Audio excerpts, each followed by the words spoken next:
পঞ্চম দিনে পড়ল কংগ্রেসের ভারত জোড়ো ন্যায় যাত্রা। মণিপুর নাগাল্যান্ড হয়ে এরপর অসমে পৌঁছেছেন রাহুল গান্ধী। সকালে নাগাল্যান্ডে তুলি থেকে বাসে চড়ে শিবসাগরে পৌঁছন কংগ্রেস সাংসদ। এরপর সেখান থেকে জোরহাটে গিয়ে সভা করেন। ভারত জোড়ো যাত্রার এই দ্বিতীয় অধ্যায় ৬৭ দিন ধরে মোট ১৪টি রাজ্যে যাবেন রাহুল গান্ধী। পেরোবেন ৬,৭১৪ কিলোমিটার পথ। আর দুদফায় ৫ দিন ধরে বাংলার ৭টি জেলার ৫২৩ কিলোমিটার রাস্তা দিয়ে ভারত জোড়ো ন্যায় যাত্রা যাবে।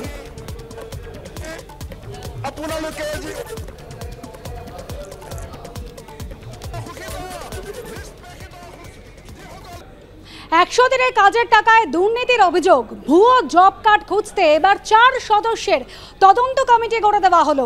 এই তদন্ত কমিটিতে রয়েছেন কেন্দ্র এবং রাজ্যের প্রতিনিধি, এছাড়াও ক্যাগ এবং অ্যাকাউন্ট্যান্ট জেনারেলের একজন করে প্রতিনিধি নিয়ে থাকবে এই কমিটিতে। এই দুর্নীতির যে টাকা ইতিমধ্যে উদ্ধার হয়েছে তা সঠিক হাতে যাক, মন্তব্য প্রধান বিচারপতির। দুর্নীতি তদন্ত হবে, কিন্তু যারা ন্যায্য প্রাপক তাদের কি হবে, এমনই প্রশ্ন তুলেছেন প্রধান বিচারপতি। কারা কাজ করেছেন, কারা ন্যায্য প্রাপক সেই তালিকা রাজ্যের কাছে আছে।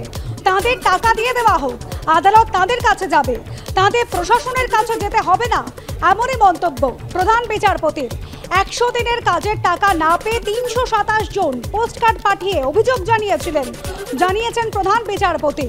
আর নতুন করে ১০০ দিনের প্রকল্পের কাজ চালু করার জন্য উদ্যোগী হতে হবে কেন্দ্র এবং রাজ্যকে, মন্তব্য প্রধান বিচারপতির। রাজ্য হলফনামা দিয়ে জানিয়েছে যে দুর্নীতি হয়েছে, এখনো অনেক টাকা উদ্ধার হয়নি। ভুয়ো জব কার্ড দেখার দায়িত্ব রাজ্যের, সওয়াল কেন্দ্রের।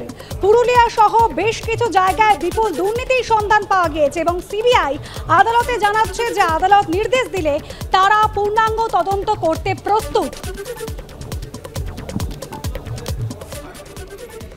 হাইকোর্টের এই রায়কে আমরা স্বাগত জানাচ্ছি, কিন্তু প্রথম প্রশ্ন হচ্ছে যে যখনই আধার কার্ড জুড়ে দেওয়া হলো এই জব কার্ড বাতিল হয়ে গেল, তার মানে এগুলো ভূতে টাকা খাচ্ছিল।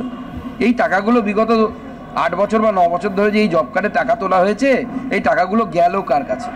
সবার আগে তো এই প্রশ্নের জবাব দিতে হবে তৃণমূল কংগ্রেস সরকারকে, তারপর না হয় নতুন টাকা চাইবে। আগে চুরিটা করেছে তার হিসেবটা দাও।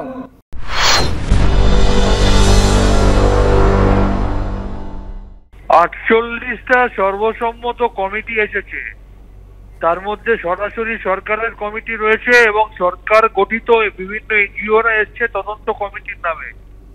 তারা যা যা কোয়ারি করেছে সমস্ত কোয়ারির উত্তর আমাদের মন্ত্রক থেকে কেন্দ্রকে পাঠিয়ে দেওয়া হয়েছে। তারপরে তাদের তরফ থেকে আর জানানো হয়নি যে আমাদের তথ্যে কোনো ভুল আছে বলে। আমাদের মাননীয় মুখ্যমন্ত্রী ২০২২ সালের ৫ই আগস্ট চিঠি দিয়েছেন। আমরা অভিষেক বন্দ্যোপাধ্যায়ের নেতৃত্বে কেন্দ্রের মন্ত্রীর সাথে যখন দেখা করতে গিয়েছিলাম, মন্ত্রী দেখা করেননি। পরবর্তী ক্ষেত্রে কেন্দ্রের প্রতিমন্ত্রীর সাথে দেখা করতে গিয়েছিলাম, তিনি দেখা না করে পালিয়ে গিয়েছেন। সুতরাং এটা জলের মতো পরিষ্কার যে ২২ লক্ষ মানুষকে ২ বছর ধরে কাজ করিয়ে টাকা দেয়নি কেন্দ্রের সরকার। এবং আমাদের তরফ থেকে বলাও হয়েছিল তর্কের খাতিরে ২-৪ জায়গায় যদি কোনো রকম প্রবলেম থেকেও থাকে সেটার জন্য সমস্ত টাকাটা আটকে রেখে দেওয়াটা রাজনৈতিক প্রতিহিংসা পরায়ণতা ছাড়া কিছু নয়। সুতরাং তারা একের পর এক বাহানা করছে।